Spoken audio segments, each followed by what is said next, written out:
Oke, Assalamualaikum warahmatullahi taala wabarakatuh. Jadi untuk video kali ni, saya akan tunjukkan mengenai Facebook Ads pula kan. Kalau sebelum ni ada Google Ads, ada YouTube Ads. Kali ni just a little bit around about Meta Ads lah. Kalau saya sebut Facebook Ads tu minta maaf sikit sebab terbiasa kan dengan panggilan Facebook Ads. Padahal sekarang dah tukar nama kan, Meta Ads. Okey, pertama sekali kena faham yang Facebook Ads, Meta Ads ada business manager. Business manager ni akan assemble all those asset yang kita ada dalam satu tempat.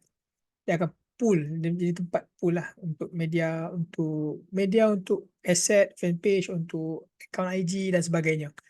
Okay, jadi saya ambil contoh yang saya punya lah personal kan, tak guna sangat pun. Tapi saya nak tunjukkan ni sebagai contoh apa yang kita boleh buat lah.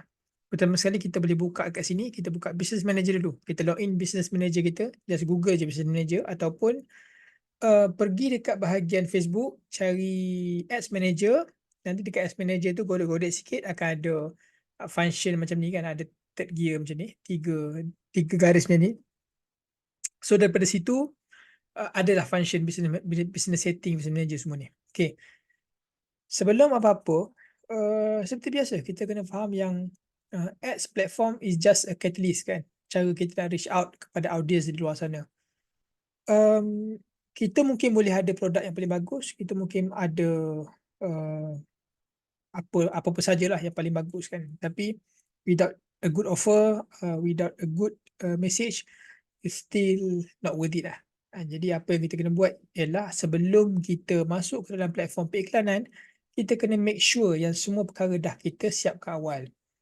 Sebagai contoh, apakah iklan yang kita nak guna, apakah kreatif yang kita nak guna, apakah um, as copywriting satu, kreatif satu, apakah setting yang kita nak guna kan, apakah offer yang kita nak tawarkan kepada pengguna. Itu lebih prioritize kan, priority berbanding setting ads sendiri. Kerana pusing-pusing pun setting ads pun begitulah. Begitu saja, dia tak ada begitu taktikal strategi yang begitu dahsyat kan. Tidak ada biasanya. Biasanya dia hanya fokus kepada setting untuk kita target which funnel pace. Adakah itu untuk awareness, adakah itu untuk education, adakah itu untuk retargeting kan, untuk potential buyer. Jadi dan lagi satu, alang-alang lebih baik kalau kita semua mendalami dan faham tentang business funnel marketing sebelum kita start dengan Facebook ads, Meta ads, IG ads sebagainya lah, apa-apa jenis ads.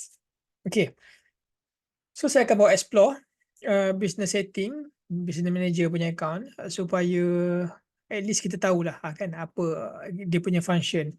Sebab ramai di luar sana yang fikir kalau prioriti mereka adalah, keutamaan mereka dalam minda adalah nak buat iklan. Walhal buat iklan tu little small cog on operation kan. Jadi kena tahu dulu kan.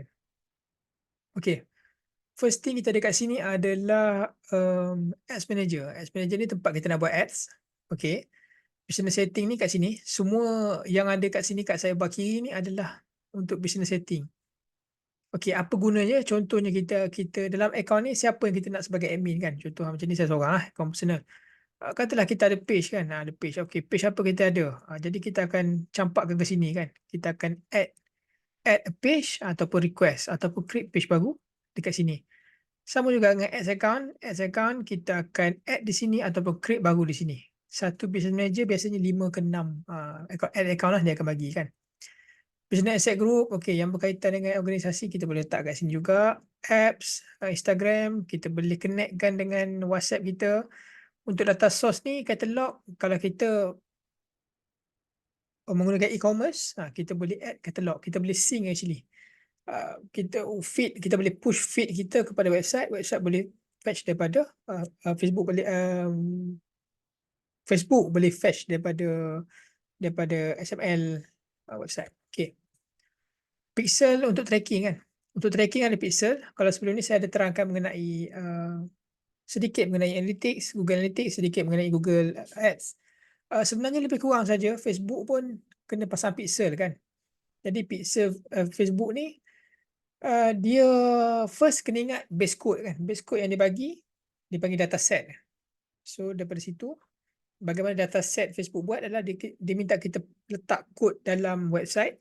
Kemudian apabila dah siap letak kod tersebut, kita akan dia akan bagi kita view all the page. Cuma bila kita nak buat event, kita kena mark satu-satu page tersebut kan. Contohnya kalau purchase, bila thank you kan, return with the value sekian kan. Di situ maksudnya first basic adalah the base code, base pixel code. After that baru kita set apa conversion event yang kita nak buat. Okay, kemudian ni offline event, custom. Okay, ni semua untuk tracking lah. Ni untuk brand. Okay, kita kena verify lah domain kita, domain apa yang nak guna. Dulu tak ada, tapi sekarang dah kena verify domain apa yang kita nak guna dalam meta ads kita. Okay, integration ni kalau kita nak integrate dengan apa-apa. Okay, billing and payment macam biasa. Kalau kita perlu bagi kat finance, download invoice dan sebagainya dari Facebook untuk billing, okay, di sini tempat dia. Okay, partnership kalau kita ada partner dengan siapa-siapa kan, endorsement dan sebagainya. Security center untuk security, dan business info ni kita kena masukkan biasalah alamat kita semua sekali kan, detail business. Sekarang ni mostly ads platform meminta kita, sangat menyarankan kita untuk fulfill all those information needed lah. Kalau tidak susah sikit kan untuk apa-apa nak refer. Okay, kemudian kalau dekat sini kita tengok, okay, untuk advertise pun kita ada kat sini, kita ada audience. Audience ni sebenarnya ada dua pilihan kan. Satu, kita tengah kita buat ads, kita boleh create audience kat situ. Dua, kita boleh buat awal-awal siap-siap audience, kemudian kita reload je dalam account ads. Okay, so which one is more easier? Dia up to you lah.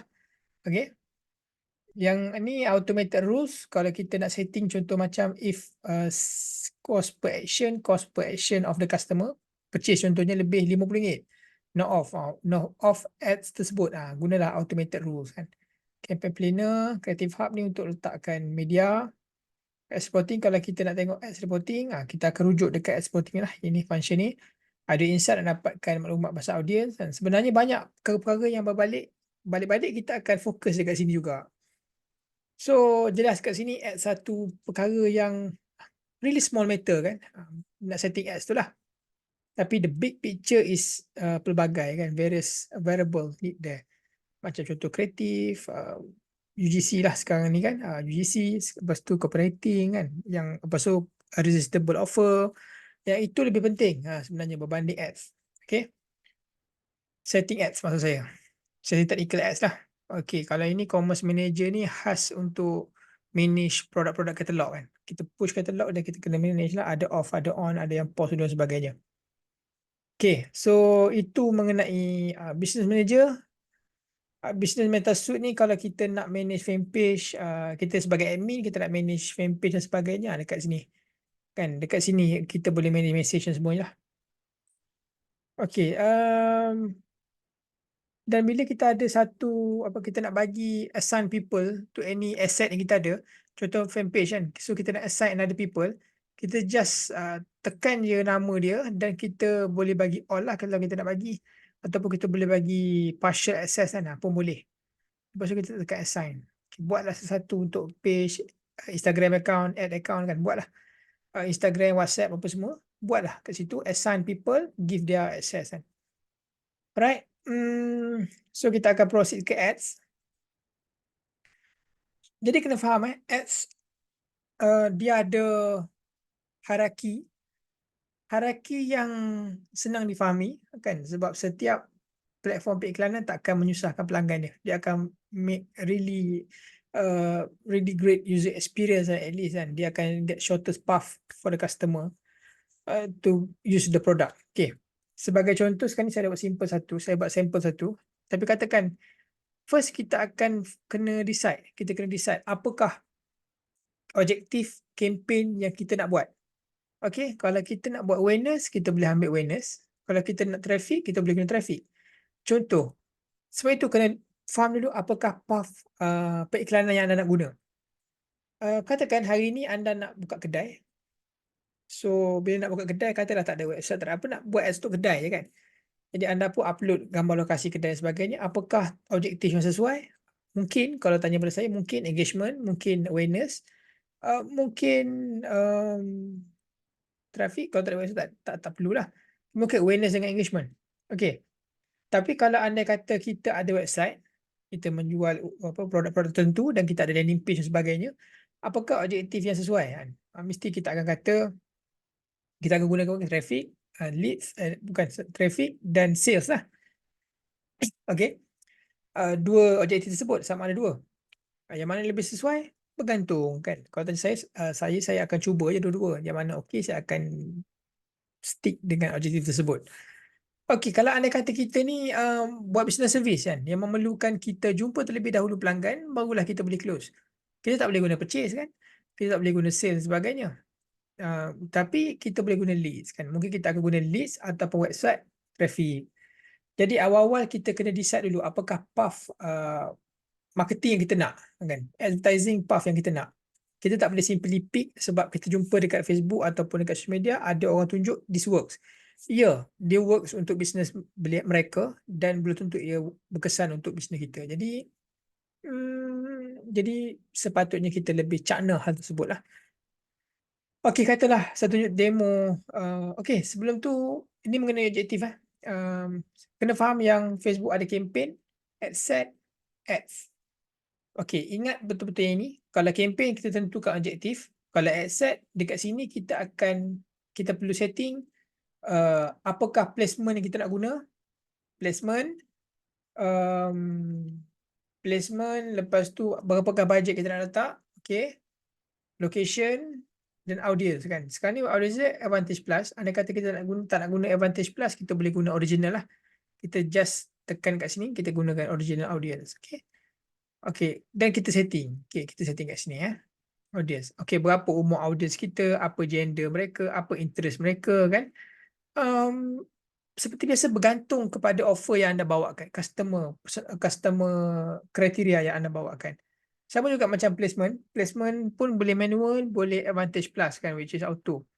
Tetapi berdasarkan apa yang saya test, saya rasa Advantage Plus lebih memudahkan dan memberi banyak kelebihan kan, lebih low and relevant cost per action.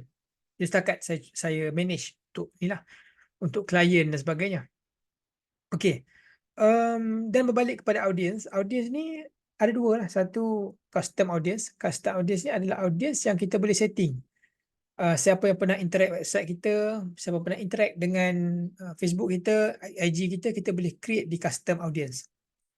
Okay, untuk lookalike, dia lebih kurang similar criteria with custom audience. So maksudnya kita replicate audience custom kita tu dan kita jadikan lookalike kan, similar punya type supaya kita boleh reach dengan iklan yang akan datang. Tujuannya untuk remarketing dan sebagainya lah. Anda boleh tekan je kat sini. So boleh create nak source apa kan. Source website ke, nak source IG account ke, video ke, siapa pernah tengok video ke kan. Dan masa pun boleh set kan. Adakah nak 365 hari, 180 hari. Adakah nak 30 hari kan. Siapa yang pernah purchase 10 hari, 7 hari boleh. Akan bergantung kepada pilihan masing-masing. Okey, ini setting semua sekali kat sini lah. Anda kata ada error, ada problem, tiba-tiba tengok iklan ada masalah apa-apa, tiba-tiba nampak orang foreigner klik dan sebagainya, biasanya isu dia kat sini. Tiba-tiba nampak placement tu dekat platform kita tak nak kan. Problem dekat mana? Kat sini. Language pun sama, language kita setting kat sini. Okay, jadi basically kalau tanya saya, ad set lah yang paling banyak sekali komponen dalam tu. Sebab sebab campaign dia cuma ada satu je objektif. Okay, untuk ads simple. Untuk ads kita masukkan page mana kita nak, IG mana kita nak. Kemudian kita create ads, ada 3. Satu creative hub mockup ni memang kita dah setting awal. Kan? Yang kedua existing post yang memang ada kat social media kita. Yang ketiga create ad. Cuma saya lebih suka pilih existing post kalau kita memerlukan retargeting akan datang. Contoh kita buat posting, posting tu reach out many people, dan kita nak retargeting orang yang interact dengan posting tu. Okay, so saya akan guna existing post lah. Saya nak gunakan audience dekat situ untuk akan datang kan. So create ads ni manual, kita kena upload lah kita punya video, kita kena upload kita punya image dalam ni. Okey, senang je. Kalau saya delete, okey, saya add media je dan add video. Katalah saya dah ambil, kita upload kat sini kan. Kita tekan upload ni dan dia akan upload. So kita upload. Ni contoh video sampel kan. Bukan saya nak buat betul-betul ni. Size kat sini. Make sure yang size anda sesuai lah. Okey, dia ada size-size dia. Kalau Reels lain sikit kan. So ini pun size kena perhatikan elok-elok. Sebab takut tak accurate size dia, dia akan jadi problem. Terpotong lah, sengit lah kan. Dia singkat lah. Jadi kena perhatikan betul-betul. Ada yang square, ada yang vertical, ada yang YouTube size kan. So ada square, ada satu kan. Kena tengok 16:9. Tengok dia punya recommendation ni. Aspect ratio. Tengok betul-betul kan. Okay. Tapi ni demo je. Saya nak tunjukkan cara nak buat ads ni pun. Kan? So ini pun copywriting saya guna ChatGPT. Saya tak edit apa-apa. So copywriting akan keluar kat sini. Just a sample kan. Okay. So kalau nak advance preview besar sikit, tekan kat sini. Right. Tekan kat sini, tengok dia akan keluar semualah video-video yang kita nak, placement kita nak. Okay. Kemudian kalau anda kata ada kawan, kita nak share kepada bos ataupun klik kita tekan share ni. Kita link sharing kan. Kita link sharing, kita boleh ambil link tu 30 hari. Okay. Creating list. Kita boleh copy link ni bagi kat kawan tersebut untuk dia check betul ke tidak, ke sesuai ke tidak kan, untuk discuss. Kemudian bawah ni ada CTA, headline ni boleh tukar. Message me now kan, message me now contoh. Okay, dia akan keluar kat bawah ni lah. So send message, apply now. Ni pun kita boleh pilih mana satu yang kita suka. Okay, ni template ni kita boleh buat default ataupun kita boleh perbaiki akan datang.